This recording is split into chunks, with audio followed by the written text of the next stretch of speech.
આવતીકાલે માં દશામાનો ઉત્સવના ભાગરૂપે શ્રાવણ માસની શરૂઆતમાં જ દશામાની મૂર્તિ લેવા ભાવિક ભક્તોની ભીડ ઉમટી પડી।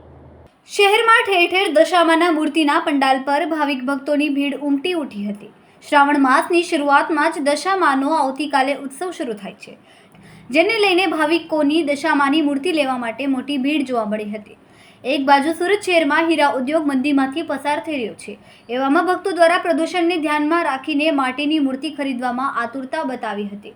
હીરા ઉદ્યોગમાં મંદીના માહોલને લીધે ભાવિકો મોટી મૂર્તિની જગ્યાએ એનાથી નાની મૂર્તિ લેવા માટે લાઈન લાગી હતી।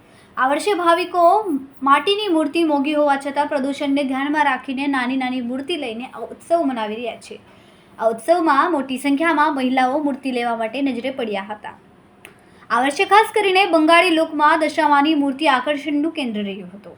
કેમેરામેન સેનિલ વિરાણી સાથે વિશાલ છેઠા, માનવ પ્રભા ન્યૂઝ, સુરત। સાહેબ, મારું નામ રવિભાઈ દેવરે છે। હું વર્ષોથી મૂર્તિનો ધંધો કરી રહ્યા છે। અમે લગભગ 10 થી 12 વર્ષ થઈ ગયા। અમને ગણપતિ અને દશામાનું કરી રહ્યા છે। હવે 2 દિવસમાં દશામાનું વ્રત શરૂ થવાનું, શ્રાવણ મહિનો ચાલુ થઈ રહ્યો છે અને દશામાનું વ્રત આવી રહ્યા છે। તો આ વખતે દશામાની મૂર્તિમાં પીઓપી માટી બેવ હતું, પણ આ વખતે માટીમાં વધારે માંગ રહી છે। ભક્તો વધારે માટી પસંદ કરી રહ્યા છે, એટલે આ વખતે વરસ બી સારું છે અને માંગવાળા પણ ખૂબ સારા એવા કસ્ટમર છે। આ વખતે ભક્તોનું માંગણી વધારે રહી છે અને માટીનું ચલણ વધારે માંગી રહ્યા છે। કયા સ્થળ ઉપર તમારે કરી રહ્યા છો? અમે નાના વરાછા ઢાળના પુલના નીચે કરી રહ્યા છે। અમે અંબામાનું મંદિર છે પાછળ, ત્યાં જગ્યા છે, એમાં અમે કરી રહ્યા છીએ। ગણપતિ કઈ જગ્યાએ?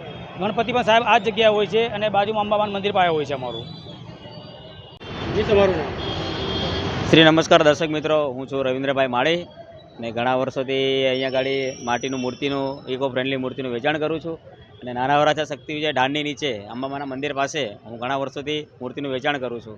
આ વખતે મૂર્તિમાં એવું છે કે પીઓપીની મૂર્તિ કરતાં માટીની મૂર્તિની માંગ વધારે છે। એમાં બંગાળી જે લુક છે તે મૂર્તિઓનું ખાસ વેચાણ સારું થાય છે, કેમ કે એમાં લુક સારો હોય છે। તમે જોઈ શકો છો કે મારી પાસે આ બંગાળી મૂર્તિઓ છે અને બાકીની આપણે ગુજરાતી પહેરવેશની મૂર્તિઓ છે, તેમાં બંગાળી મૂર્તિઓનું ખાસ મહત્ત્વ લોકો વધારે આપે છે, કેમ કે એમાં સારી પેટર્ન છે અને સારો લુક છે અને દેખાવ બી સારો આવે છે। ગયા વર્ષે કરતાં આ વર્ષે અમારી મૂર્તિનું વેચાણમાં થોડોક 19-20 છે। એનું કારણ એવું છે કે ભાઈ હીરાના ધંધાના હિસાબે લોકોમાં થોડોક મંદીનો બી માહોલ છે, બબે રજાઓ આવે છે, એટલે જે અમારું મોટી મૂર્તિનું જે વેચાણ હતું તે મૂર્તિનું વેચાણ પણ થોડુંક વીક અમને લાગે છે। એટલે હમણાં સુધીમાં અમારું ગોડાઉન ઘણું ખરું ખાલી થઈ જાય છે। બાકી તો હજી સાંજે 4-5 વાગ્યા પછી ખ્યાલ આવશે કે કસ્ટમરોની ભરમાર કેવી છે। અને આવતીકાલે રવિવાર છે તો કાલે દશામાનું પર્વ છે। સાંજ સુધીમાં દશામાં બધાના ઘરે અને બધાના મનમાં બિરાજે અને બધાનું સુખ શાંતિ અને બધાનું સારું ભવિષ્ય રહે, એ જ અમારી આશા, એ જ અમારું કહેવાનું અર્થ છે। તમારું નામ? મારું નામ ચંપાબેન। આપણે વ્રત કઈ રીતના રહ્યો ને કેટલા વર્ષ રહેવું? એમાં હું છે, હું પહેલાં રહી હતી 5 વર્ષ, એટલે 5 વર્ષ અમે કર્યા। પછી અમારે આ મારા નાના વહુ છે, એને વ્રત કરવું હતું, એટલે કોઈ રહેવાવાળું હતું નહીં। એટલે પછી મેં કીધું હાલો હું હારી તમારી હારી રહું અને હથવારો કરાવું એમ। એટલે એમ માતાજીની મૂર્તિ લઈ જઈએ, પછી સ્થાપના કરીએ, એને પ્રસાદ ધરીએ, વાર્તા કહીએ, પછી એવું બધું 10 ગાંઠું વાળેલી હોય તે એને કાયમ એક ગાંઠ છોડીએ અને વ્રત પૂરું કરીએ, પછી જાગરણ કરીએ, એ સવારે સવારે। કેટલા દિવસ વ્રત રહેવાના હોય? 10 દિવસ। હા, 10 દિવસ રહેવાના હોય। હે? હા। મારું નામ કશિશ છે। હું ઘણા વર્ષોથી માટીની મૂર્તિ એટલે કે દશામાની મૂર્તિ બેસાડું છું કે, અને એમાં પણ માટીની મૂર્તિ ખાસ કરીને, કારણ કે જેમાં પોલ્યુશન ઓછું થાય છે। માટીની મૂર્તિ ઘરે વિસર્જન પણ કરી શકાય છે અને હું ઘણા વર્ષોથી માટીની મૂર્તિ લઈ જાઉં છું, અને એ પણ આ વરાછા વિસ્તારમાંથી, કે જે મને ખૂબ ગમે છે।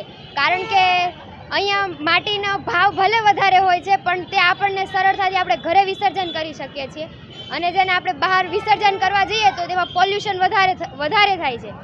એટલે માટીની મૂર્તિનો આગ્રહ રાખવાનો કે જેથી ઘરે આપણે તેને સારી રીતે વિસર્જન કરી શકીએ છીએ। આ પ્રકારે આ વર્ષે અમે બંગાળી મૂર્તિ એટલે કે ઇકો ફ્રેન્ડલી માટીની મૂર્તિ લીધી છે, જે ઘરે વિસર્જન થઈ શકે છે। મને તે ખૂબ ગમે છે, માટીની મૂર્તિ વિસર્જન થઈ શકે એટલે લઈ હતી। અમારા વિડીયોની નવી અપડેટ મેળવવા માટે સબસ્ક્રાઇબ કરો માનવ પ્રભા ન્યૂઝ ચેનલને. બેલ આઇકન ક્લિક કરો લેટેસ્ટ વિડીયો સૌથી પહેલા મેળવવા માટે.